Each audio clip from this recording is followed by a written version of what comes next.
you can send me real mail and I would love to hear from you. P.O. Box 3355, Denellen, Florida 34432. I just got this letter from Chuck. Chuck says, please keep up the good work and help us keep free speech alive. I'm sure it is the hardest part of your job, but so badly needed in these times. Chuck, thank you. You know this episode is going to make you want to drink, so you might as well go to AllisonWinePromo.com before Clyde Do Something gets into the nitty-gritty of Canada's latest online censorship efforts.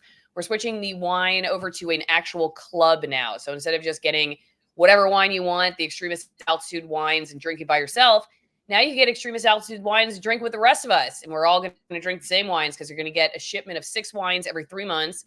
And we're now going to open it up to global extremism, EU extremism all over the world. So not just the Argentines. We're now going to have French, Spanish, Italian, you name it. And we are going to taste them together. We're going to hear from the guy who goes all over the world searching for this, the extremist hunter, the extremist wine hunter. You've heard about all the other hunters out there. What was that guy, Clyde, who used to hunt people? Remember that guy? People. Yeah, the bounty hunter. The bounty hunter, that guy. Remember him? The bounty hunter? Oh, what, dog? That guy? Yeah. This is the dog, the bounty hunter of wine, okay? You know you want to hear from him, and you got to go to AllisonWinePromo.com, sign up in order to do so. This is coming up soon. We're just getting the word out to everybody. Join the wine club. Get yourself some extremist altitude wine. Support the show while you can. Old world vineyards, small vineyards, hand-picked grapes, natural fermentation, one of the highest vineyards in the world, one of the oldest vineyards in the world. All of this at AllisonWinePromo.com.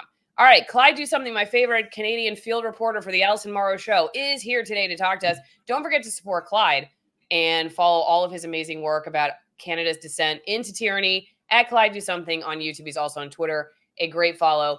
Recently, I saw Elon Musk tweet, "This is insane if accurate. Community notes, please check." And he's retweeting someone else. The Trudeau regime has introduced an Orwellian new law called the Online Harms Bill C-63, which will give police the power to retroactively search the internet for hate speech violations and arrest offenders, even if the offense occurred before the law existed. So I guess the first thing we need to do, Clyde, is to go into exactly what this bill C-63 is all about. And here, you sent me some of this. Let me see if I can make it bigger here. But where should we start? Well, where we start is this isn't the first online censorship bill. There's been several bills that have come beforehand, and they all do different things. So Bill C-11 was brought forward. That passed. It's now it's going through the regulatory process where it's become law, but we don't know what it's going to do. But this is the one that's supposed to regulate content, user generated content online. That's one first effort. Then there was Bill C-18, which was another effort to control basically who gets to see what on where on social media, and the new link tax.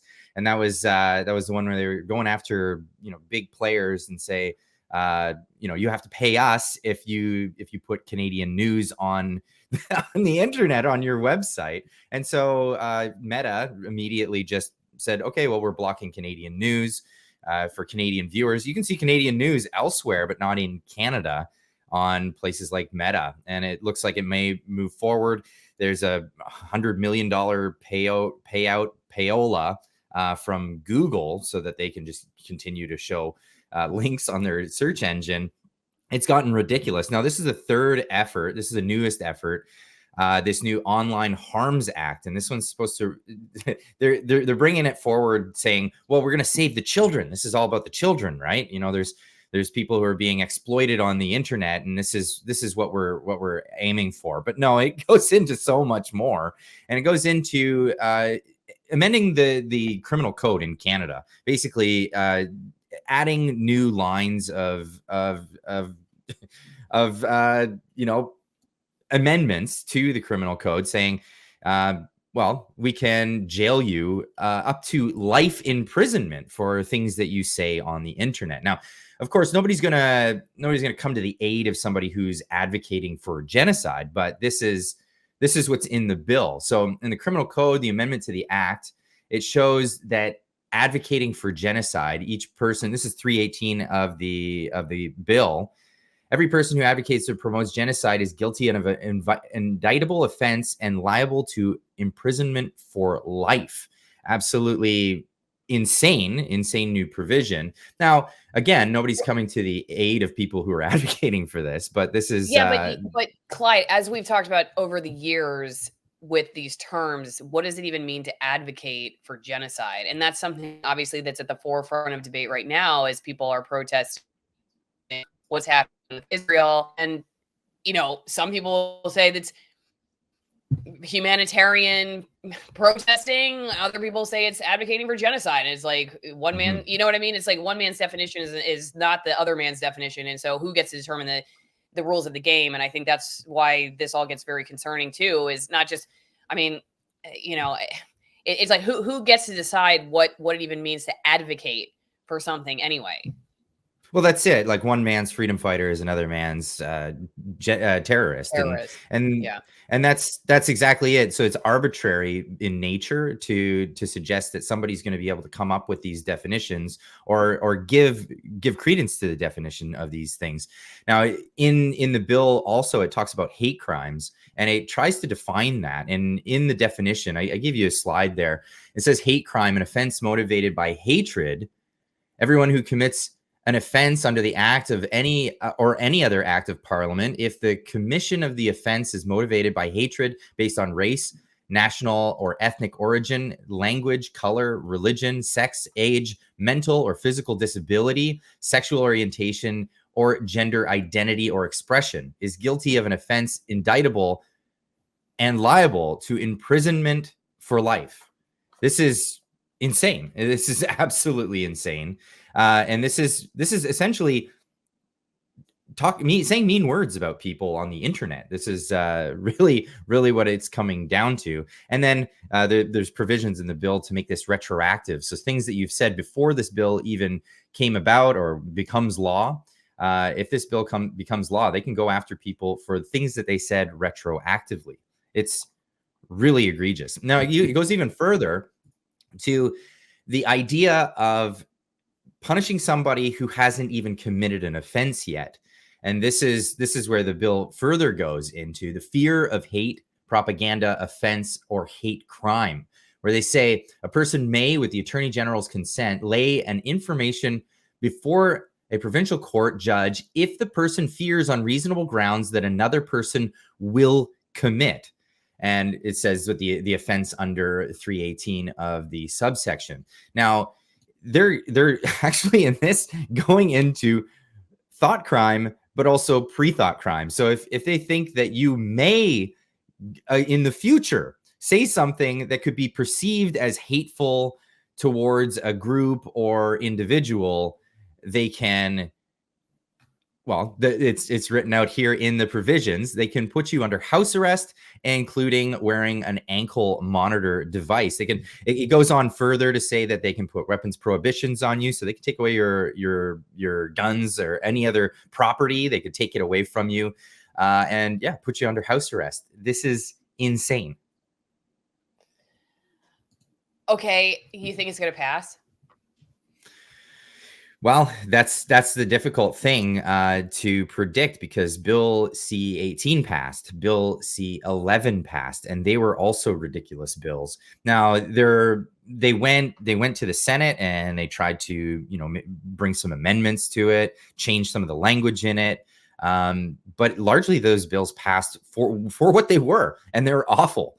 And we're still yet to see what the consequences of them are. So this is another case where, they might pull some of the language out of it. Maybe they went nuts by just putting everything they wanted to put into it, and then hope that some of it gets taken out. But largely, the bill passes in the condition that it's in right now. We're not sure what will happen. This is, of course, the Trudeau government that's famous for ramming stuff like this through. Okay, now, in Florida, for instance, Ron DeSantis our governor just had this big press conference about banning lab meat. And all the articles that were written about it were like, Ron DeSantis bans lab meat. But it really wasn't Ron DeSantis. It was the legislature in Florida. Ron DeSantis just signed it into law. And maybe he was encouraging it and using it for publicity. But he's yet to be king so far, though we obviously see that the governors in certain states in the United States. So can we blame Trudeau? I mean, how does it work in Canada with stuff like this? Is it his fault? Is it leadership? Does he encourage it? I mean, how much blame can you put on Trudeau? Well, this was brought forward by one of his ministers. He was one of his handpicked ministers in his government. Brought this bill forward. It's sponsored by him, and it's directly under Trudeau. He's known for kicking people out of his cabinet if they don't do exactly what he wants. This is directly from Trudeau and his close cabinet in government. Okay. If you'd like to support my work at Locals, you get to put a question in ahead of time for interviews for people like Clyde, some of the most censored people on the internet. You hate my questions, I'll shut up. Well, I won't shut up. I will speak your question instead of my questions, and then you can get the value of your $5. I think it's worth it. Clyde, someone down here, let me just find it. Okay, here, Ginger Ninja asks you to play devil's advocate. What nonpartisan good comes from legislation like this? So a devil's advocate argument would be that this will protect children in the future. I know that there are laws on the books that already do protect children in the way that's written in this bill. But yeah, as devil's advocate argument would be that this would give police more broad powers to go in and protect people like children who are being exploited on the internet. Everything else that's being added to the bill, frankly, shouldn't be in there, like everything else. Your liver is very stressed out listening to this, so you need to go do a liver detox. GetLiverHelp.com/Allison. We eat a bunch of crap these days. If you're working on your nutrition, you're working on getting those sugars out, processed foods and everything. This liver formula is all natural. It's got all kinds of great stuff that actually, if you just got a bottle of, would be like $30 per bottle, and you get this whole thing for $40. Plus, you get an omega supplement, separate bottle of omegas. It's turmeric, bioperine, which is black pepper, beet, dandelion, milk thistle, artichoke, ginger, alfalfa, L-cysteine, glycine, and vitamin D3. It's a really great supplement developed by naturopathic physicians.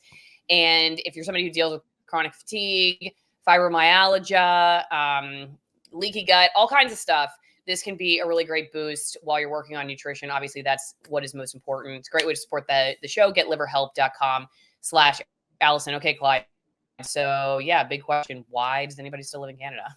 Take it away. Well, because a lot of people have nowhere else to go. It's the reality of the situation. Now, I found myself in a predicament right now. We're getting rent evicted from our house, and we're looking for a new place. And so because I'm a dual citizen, American citizen and Canadian citizen, I'm looking to Texas. Texas will be probably my new home before the year is out.